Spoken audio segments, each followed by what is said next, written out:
¿Ya? Ahora, en este manual, creo que en la página 12, 14, establece que hay tres tipos de evaluación de riesgos.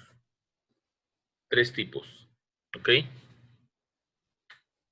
La evaluación de riesgos de tipo cualitativa y dos evaluaciones de riesgo de tipo cuantitativa. Una evaluación de riesgos cualitativa, una semi-cuantitativa y una cuantitativa. ¿Ok? Una cualitativa, una cuantitativa y una semi-cuantitativa. ¿Ok? Tres tipos. Vamos a detallar los tres. La primera, la de tipo cualitativo. La de tipo cualitativo es aquella evaluación de riesgos que tiene una función descriptiva. Su contenido es descriptivo, perdón. Y su función, su única función en el actual marco vigente, es que se usa o se debe usar para declaración de estado de emergencia. ¿Ok? La evaluación de riesgo cualitativa, su uso es para declaración de estado de emergencia. Pero no acaba ahí. Es para declaración de estado de emergencia por peligro inminente. ¿Ok?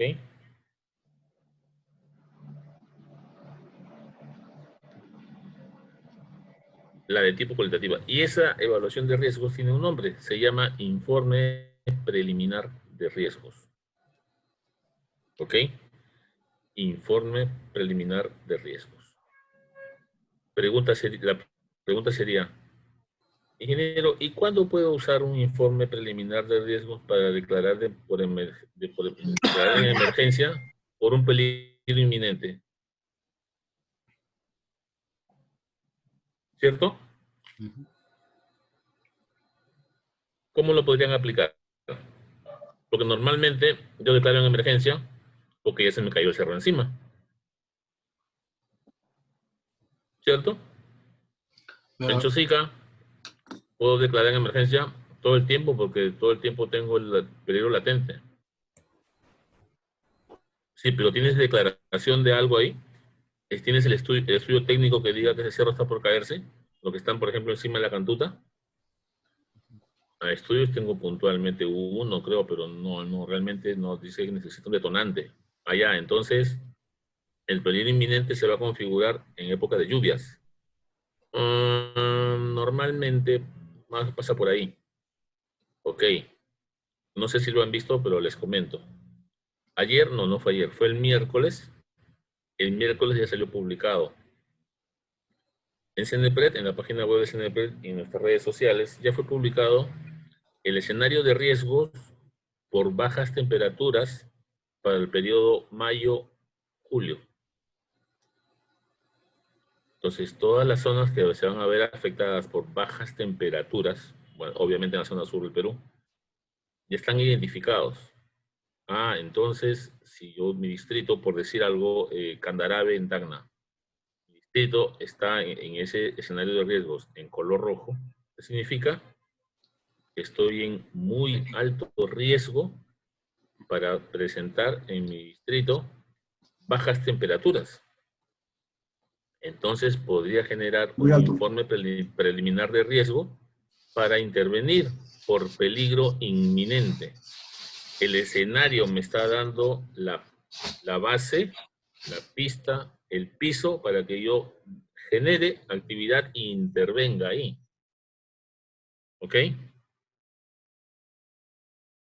Entonces, ¿cómo lo puedo usar el informe preliminar de riesgos? Puedo usarlo con los escenarios de riesgos.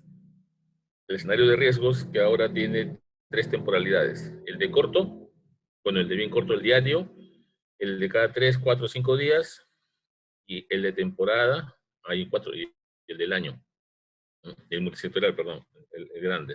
4 tipos de escenarios.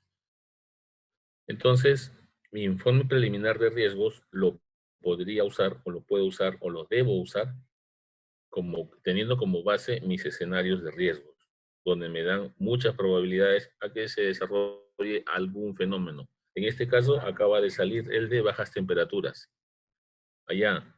Y también sale así escenarios para temporada de lluvias, ¿no? Hablamos de la costa. Sí, claro, los escenarios de riesgo salen para lluvias, para periodo de lluvias, sale en septiembre o octubre del año anterior. O sea, este año en septiembre, octubre, sale publicada en las redes sociales y se comunica a todos los ministerios el escenario de riesgos ante lluvias intensas o lo que sea, para el periodo, en este caso saldría del 2021.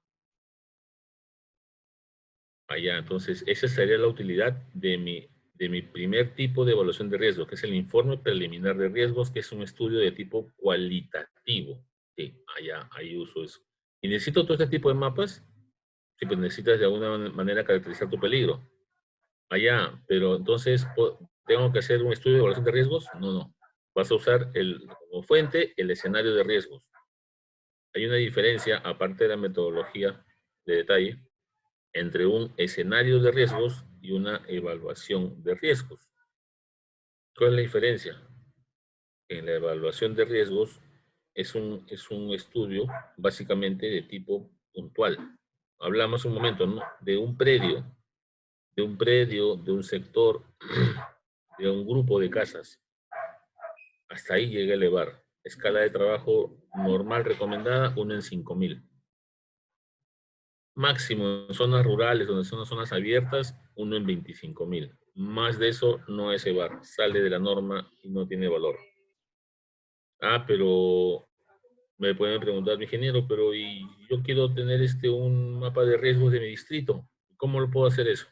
Allá, para ámbitos grandes, usamos o podemos generar un escenario de riesgos, que básicamente es la misma fórmula, ¿no? Riesgos igual al peligro por vulnerabilidad, pero usa indicadores mucho más grandes, distrito, cuenca, departamento, provincia, ámbitos grandes. En este caso, el escenario generado es un escenario de alcance nacional. ¿Alguna Eduardo. consulta ahí? Sí, Eduardo, una consulta. Walter te saluda. Buenos días. En este caso, para el tema de los análisis de vulnerabilidad y riesgo, ¿estaría considerado como un EVAR, como un escenario? No te entendí. El análisis de vulnerabilidad Y riesgo. y, Eh, y- tenemos entendido ujú, que el EVAR se hace para el tema de, puede ser escala 1 en 5.000, 1 en 25.000. ujú, ujú, ujú. Ya, en este caso, tengo entendido que para ámbitos más grandes, así como los escenarios, se podría hacer un análisis de vulnerabilidad y riesgo. ¿Es correcto eso? No, no, no es correcto. Ok. No existe en la normatividad ese tipo de instrumento. Te preguntaba por qué. Porque el análisis de la vulnerabilidad como tal es un subproceso del proceso de estimación de riesgos. En la GRD, o está acá creo, no lo saqué de acá.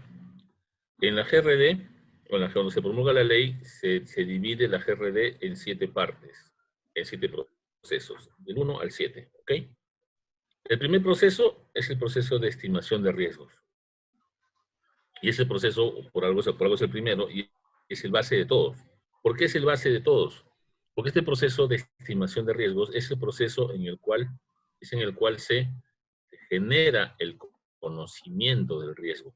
Claro, para saber si yo voy a intervenir en un sitio, tengo que saber si hay riesgos, si es importante, si no es importante, no, pues no. No, ¿para qué le pongo atención o cómo priorizaría? No, lo que pasa es que la población de ahí, como vive toda la vida, el señor de ahí sabe que cada 5 o 10 años viene un huaico por ahí. Él lo sabe porque a él le pasa. Allá, entonces, si yo voy a armar mi proyecto porque el señor Juan Pérez dice que viene cada 10 años, no, tienes que hacer tu estudio, pues tienes que basarte en conocimiento, ¿no? Generar tu mapa de peligro. Perdón, el término correcto es identificar y caracterizar tu peligro, analizar la vulnerabilidad y determinar el nivel de riesgo. Esa es la terminología correcta como se debe de decir. Analizar y identificar y caracterizar tu peligro.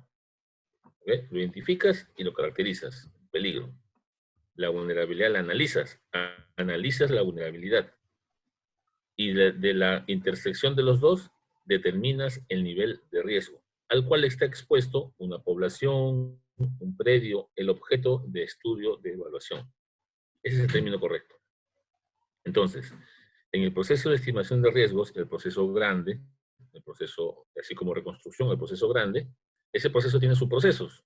Política, difusión, marco legal, todo, ¿no? Y tiene subprocesos. Un subproceso, que no es un instrumento, no es un documento, por eso no es un estudio, no es así, es un subproceso, es el análisis de la vulnerabilidad. Es un proceso porque tiene toda una metodología bastante, ¿cómo le decimos, ingeniero Jorge? ¿Larga y pesada o pesada nada más? No, yo estaba queriendo comentar que cuando hablamos de la vulnerabilidad es una variable que tiene un peso muy fuerte para determinar el riesgo, porque justamente es ahí donde se generan las condiciones que convierten a un fenómeno en un peligro. La caracterización de identificación y caracterización de los peligros también tiene una parte vital que es la susceptibilidad del peligro. Ajá. Que hay que tenerla clara, porque a partir Ajá. de ahí donde vamos a poder darle los pesos para definir el nivel de riesgo, ¿no? Sí, sí, sí, correcto, correcto. Entonces, el subproceso de análisis de vulnerabilidad del proceso de estimación se determina así porque, como dice el ingeniero, es importante. Es importante identificar y caracterizar correctamente en campo. Y ese proceso normalmente no se hace haciendo un EVAR, ingeniero, no me equivoco.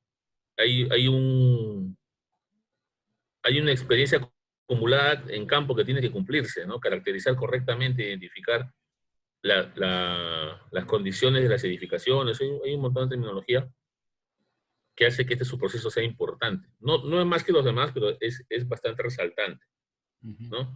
Y algunas Y, medidas de control y todo esto que dice el subproceso, los subprocesos del proceso. Pero el único resultado, el único documento que sale de todo este proceso de estimación, el único aprobado vigente a la fecha válido, es la evaluación de riesgos. En sus tres tipos.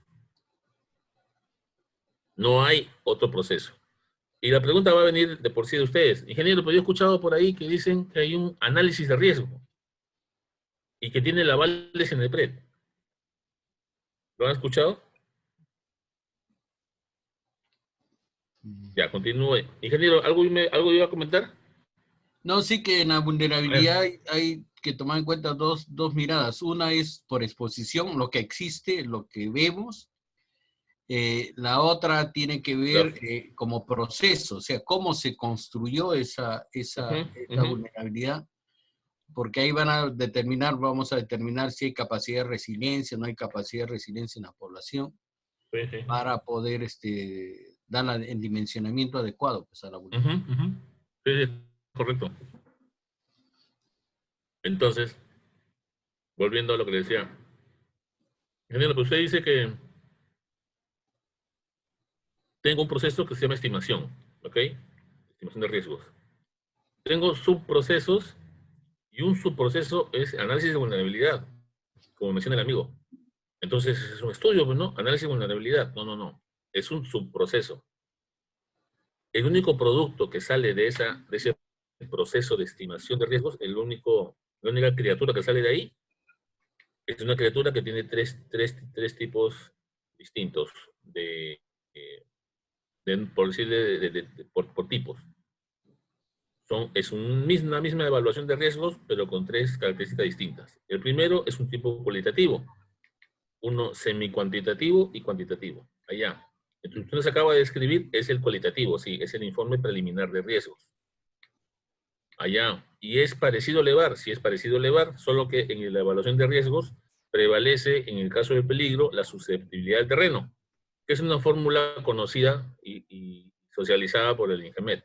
Usamos como base ese, no tenemos una mayor trabajo matricial para este componente.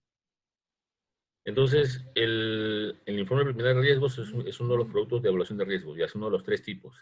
Y entonces, ¿usted me asegura que no hay un estudio que se llame análisis de vulnerabilidad? No, no lo hay, no existe allá. Pero sí existe el análisis de riesgos. Sí, sí existe. Y tiene su espacio, No llega a suplir, a cambiar, ni a intersectarse con la evaluación. Tiene su espacio. ¿Ok? Ahorita vamos a ir al análisis. Vamos a acordar. Vamos a acabar de definir los otros dos tipos de evaluación de riesgos. Los siguientes dos tipos son la evaluación de riesgos semicuantitativa y la cuantitativa. Por ejemplo, la semicuantitativa. ¿Cuál es? Es aquella en la que el contenido o el EVAR se hace en base a estudios o información ya existente o preexistente. El evaluador o el equipo de evaluadores hace la recopilación de información de las entidades técnico-científicas competentes y de ahí extrae la información de peligros. Entonces, su evaluación de riesgos está basada en conocimiento preexistente. Y seguramente debe generar alguna, sí, y alguna más que genere el equipo de evaluación de riesgos, el equipo multidisciplinario. Ah, ya, entonces, ¿y eso cuándo se aplica? Esa es la evaluación de riesgos que normalmente vemos en el mercado, en el campo, ¿no? Una evaluación de riesgos semi-cuantitativa que se use en base a los estudios de ingeniería.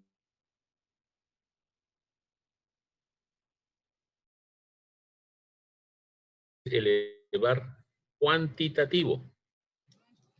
¿Y cuál es la diferencia? Que la evaluación de riesgos cuantitativa no se soporta en información de terceros. En la evaluación se deben considerar todos los estudios de detalle, todos. Su propio estudio de suelo, su propio estudio hidrogeológico, geológico, todo, él debe hacer todos sus estudios. Ah, pero eso sería carísimo. ¿Y quién puede pagar todo eso? Una municipalidad no puede pagar eso, ¿cierto? Sí, pues una municipalidad no puede pagar eso. Ese tipo de estudios, hasta hace poco yo solamente los había visto en mineras, pero el año pasado han salido varios concursos con EVARes cuantitativos. Sobre todo estos que, no sé si corto un ratito esto para mostrarles. A ver.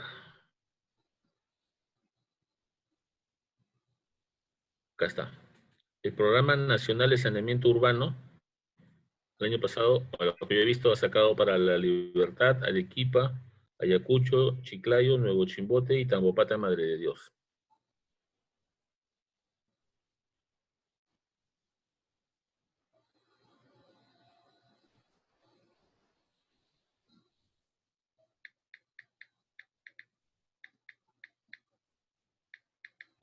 A ver, cuantitativo, todos los contenidos de detalle. Para, para el proyecto de mejoramiento de redes de agua y alcantarillado, para ese proyecto, el Ministerio de Vivienda saca un proceso, saca un concurso, y contrata un consultor, una empresa consultora, para que desarrolle los estudios de detalle de 20 distritos en la provincia de Arequipa, para que haga el estudio de mejoramiento de redes de agua. Distrito de Arequipa, Alto Selva Alegre, Caima, Cerro Colorado, todos los distritos de Selva. Y en sus características pide estudios de todos tipos. Todos los distritos, vamos a ver detalle. Estudios de suelos, ensayos de laboratorio, todos los estudios. Este estudio de mejoramiento tiene un valor de 11 millones de soles, 14 millones, por ahí está. La supervisión está valorizada en 4 millones de soles. La evaluación de riesgos, yo la he valorizado más o menos en 2 millones y medio de soles. De la parte técnica, la parte de estudios, PTRs, es todo terminología.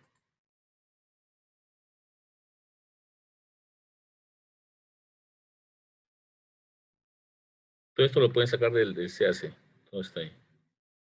Informe preliminar de los estudios de agua, actividades de la consultoría, estudios de las EPS, hay que hacer, como está acá, el análisis de la vulnerabilidad, debe contener esos estudios, debe tener análisis de riesgos.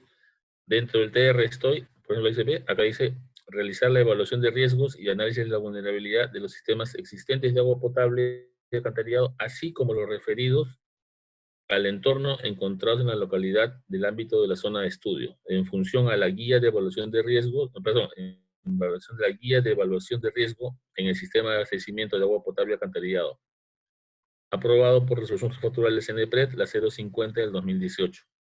¿Ok? Normativa que suprime la utilización de la guía para elaborar, guía eliminar para elaborar informes de evaluación de riesgos y vulnerabilidad, aprobado con otra directiva. Entonces, el Ministerio de Vivienda contrata al consultor y le dice, vas a hacer la evaluación de riesgos en base a la 050. Ahorita les explico qué es la 050. También me hacen acordar, ¿ya? La 050, estudios de detalle.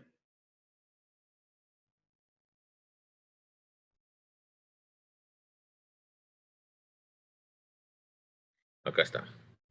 De los estudios de sustento de las alternativas de solución. Estudio de topografía y geodesia, estudio de mecánica de suelos y geotecnia, estudio hidrogeológico, estudio hidrológico, estudio de fuentes de agua, estudio de calidad de agua y tratabilidad, intervención social, estudios de autorización y distribución de redes por área de servicio para cada PETAP, diagnóstico, propuesta de sistema componente eléctrico, diagnóstico estructural y prediseños, diagnóstico de saneamiento físico legal, estudio arqueológico, subsistemas de brecha, estudio de gestión de riesgos, todo lo que manda las directivas, identificación de aspectos e impactos ambientales. ¿Ya? La normativa es extensa.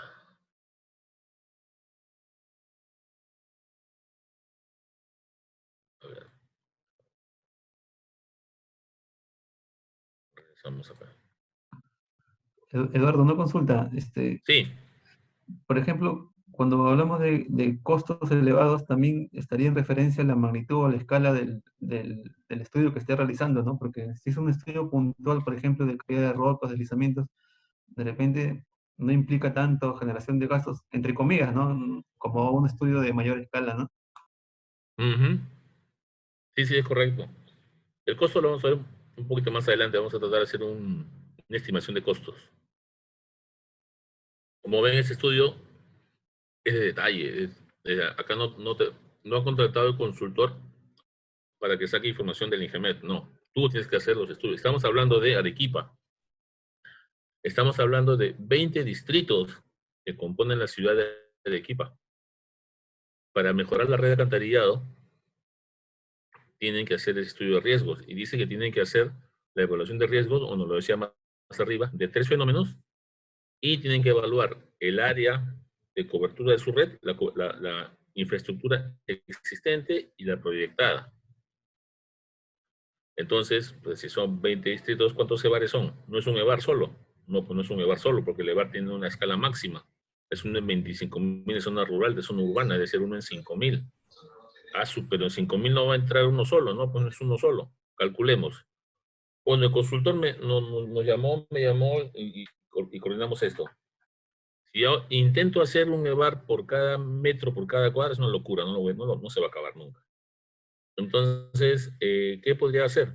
Podría identificar los puntos críticos que la EPS local ya identificó, donde normalmente ha fallado o falla, o hay estadística o hay antecedentes de que haya mal funcionamiento de la red existente. Ya preguntaron y eran más de 200 puntos en la ciudad de Arequipa. No, es una locura, 200 puntos no. Vamos a quedarnos en 30, dijeron. Ya, 30 puntos críticos. Claro, porque para evaluar la red existente, ¿qué tendría que hacer? Estamos hablando de agua y alcantarillado. Tengo que excavar porque tengo que evaluar la infraestructura, no el suelo. Tengo que evaluar la infraestructura existente. Pues 30, cavar o desenterrar 30 estructuras de redes. Sus puntos son puntos críticos. Ya. Son 30 puntos críticos, los priorizados, de los priorizados, 30, acá. De la existente y la proyectada, o sea, son 60 estudios de evaluación de riesgos. 30 son 60. Cada uno tiene un EVAR independiente. Y son 3 fenómenos. 30 de ida y 30 de venida son 60. 60 por 3 son 180 estudios de evaluación de riesgos. Ahí estaba más o menos los 2,5 millones de soles para hacer eso. Claro, porque si no, pues si ya están hechos los estudios, al otro lado están hechos todos los estudios de geotecnia de suelos, Sí, pues, pero para cada uno, llámale capítulo si quieres, pero cada uno, cada punto crítico tiene que tener su propio modelo. Cada uno es lo que dice la guía. Ahí lo que te dicen, sigue la guía. Y la guía de EVAR y la 050 están hechas para eso. Ese es un EVAR de tipo cuantitativo. Y que hacemos en la municipalidad, ¿no? Para, como dices tú, zona de deslizamiento, esos son, ya se ve como pequeño, ¿no? Esos son pequeños, esos son unos EVARes semi-cuantitativos que tienes como soporte la información preexistente de estas entidades que son las competentes, las que hacen investigación científica. Y ahora, para hacer todo eso, entonces yo voy a necesitar acceder a esta información. Necesito acceder porque esto es lo vital. ¿Dónde está esa información? Porque esas entidades no dan información, no facilitan información. Mientes, si lo facilitan, lo que pasa es que todavía no sabes dónde está. Allá, o sea, vamos a ver eso vamos a ver. Ya. Y a Ingeniero, todo buenos esto, ¿dónde? días. Sí, sí, dígame, todo gusto. Le habla Daniel Vaca. Buenos días, ingeniero Eduardo. Una ¿Qué tal, Dani? consulta ¿Cómo estás? referente a la... Bien, Dime. saludos. Referente a la resolución ministerial 020-2020 sobre análisis de riesgo con fines de formalización. Es un Ya, EVAR, es un EVAR que hacen las municipalidades de forma cuantitativa. negativo. Negativo. Y les explico por qué. Es resolución ministerial del Decreto Supremo. Me parece que es resolución ministerial 020-2020. Ya. Entonces, no tiene alcance nacional. La resolución ministerial, lo que dice en su parte declarativa, es que está modificando un reglamento de COFOPRI. En todo el documento no dice modifica la ley de SINAGER, no dice eso. Dice modifica, ¿no?, el reglamento de COFOPRI, que COFOPRI tenía establecido hasta esa fecha pedir a la municipalidad el estudio de evaluación de riesgos y que la municipalidad haya mitigado los riesgos para que COFOPRI continúe con el proceso de formalización. COFOPRI identifica y dice, yo tengo un montón de casos de formalización, las municipalidades no tienen cómo pagarlo, no saben ni cómo hacerlo, y tengo atrapado mi tema ahí. Entonces, COFOPRI cambia, no la municipalidad, no el CNPRED, no SINAGER, no. COFOPRI cambia su reglamento y dice, ya no te voy a pedir el EVAR, ya no me dice EVAR, ya solamente dame un documento que se llama análisis de riesgos. ¿Y eso dónde está? Eso lo hace el Ministerio de Vivienda en su RATBUS, su reglamento de organización territorial, el capítulo tal, de ahí, esa parte lo sacas, eso me da, eso para mí es suficiente para formalizarte. ¿Seguro? Sí, alcalde, solamente análisis de riesgos, y me lo mandas y ya con eso te formalizo. ¿Es correcto? ¿Alguien maneja la norma? Ha variado un poco. Ahora ya no es el Ratus, ha salido una, una especie de cuerpo de informe, ¿no? Para que pueda hacer la municipalidad, pero ya no es el Ratus. Pero me refiero a que es un requisito de COFOPRI. No cambió nada en la ley. Ah, sí, O sea, correcto. No, no, vamos a no. ponernos, sí, vamos a ponernos en el caso del alcalde. Vamos a ponernos en el alcalde más premiado del Perú, uno de los más premiados, el de Chosica. El de Chosica tiene un asentamiento humano en la parte alta de la Universidad de la Cantuta.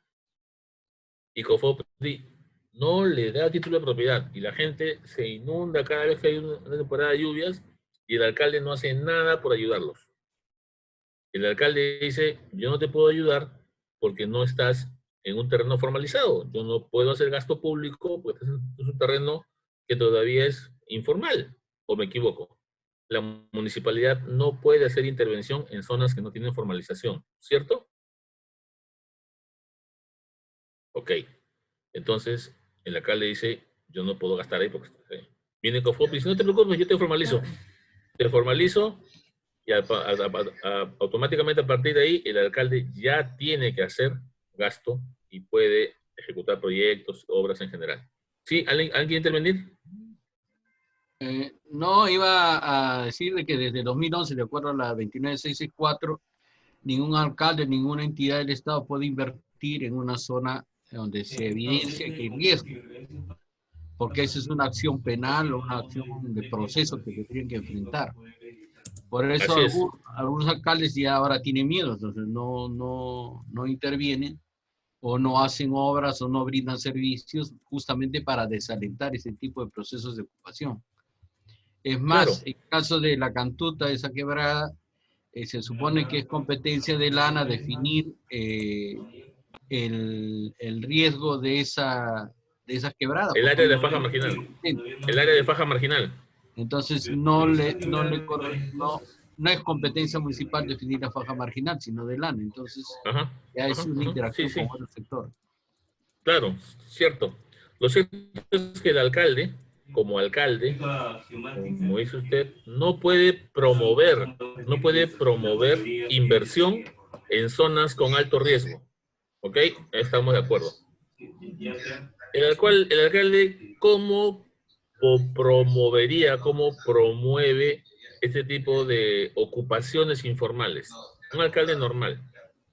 El alcalde politiquero que visa planos, entrega constancias de posesión, ¿cierto? Y que le da cabida a este tipo de gente. ¿Ok? El alcalde no ha eludido la responsabilidad con el análisis de riesgos, no la ha eludido. La norma no ha cambiado. El alcalde es responsable de lo que pase ahí. Es más, también ha cambiado la norma de desalojo. Ya no es que si te quedaste más de un día, ya te quedaste. No, ya no es así. Ya puede promoverlo. Lo cierto es que los alcaldes son autores políticos, ¿ok? Entonces, el marco o el alcance del 020 de COFOPRI es un documento que solamente es de utilidad para COFOPRI. O sea, el alcalde va a decir, entonces yo hago mi análisis de riesgo, que es un análisis de tipo, bueno, del GRD, y con esto voy a mi unidad de inversión, voy a mi OPI, para que generen proyectos. No, pero la RM dice claramente que esto es un documento para formalización, no es para inversión pública. Ah, no. Para inversión pública no ha cambiado la norma. Tienes que tener identificado el peligro. Y tienes que tener tu evaluación de riesgos. No, pero no tengo plata para eso. Bueno, la norma o el FONDES dice que te puede recibir o con evaluación de riesgos o al menos con el informe técnico, que es el estudio de la entidad técnica competente, que es el componente de peligro. Ah, entonces yo puedo llevar eso. Si con eso también te recibe FONDES. Y ya te financia la intervención con la determinación, porque tienes que identificar el peligro, tienes que analizar la vulnerabilidad y determinar, si no, cómo vas a intervenir si no has determinado las medidas estructurales para reducir o mitigar el riesgo en la zona. ¿Ok? Entonces, el Entonces, análisis para de el fondo riesgo... puede usar Diga, el cualitativo. O dime. necesito ser semi-cuantitativo para el FONDES.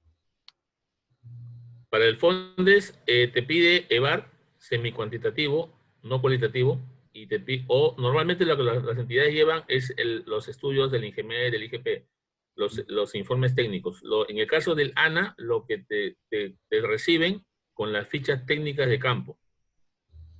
La técnica donde ellos determinan el nivel de afectación, con eso te reciben y te financian. Las fichas técnicas también están colgadas en SIGRID. Ahora vamos a tratar de ver si otra vez nos va a ganar la hora, creo, como siempre. Vamos a avanzar de esto. ¿Ya no avanzamos una hora? Uy, ya no estamos una hora en esto.